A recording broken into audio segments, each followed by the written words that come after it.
Economist Dr. Edu Owusu-Sarkodie has entreated government to be proactive in addressing any potential economic spillovers from the ongoing Middle East conflict. Despite Ghana's strong reserve buildup, crude oil prices have already risen sharply since last Friday amid fears of supply disruptions. The development is expected to affect shipments of refined petroleum products as well as other goods imported into Ghana. Reacting to these concerns, speaking to Dr. Sarkodie emphasized the need for strategic measures to mitigate potential impact on Ghana's economy, particularly in the oil and gas sector.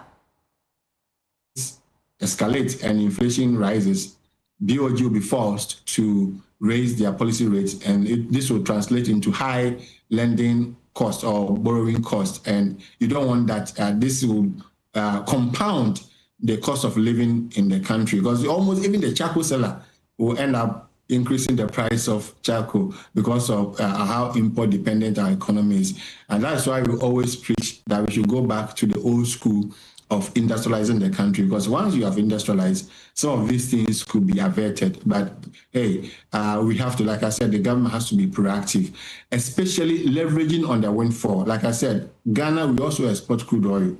So when there is an increment in international crude oil price, the country stands to benefit.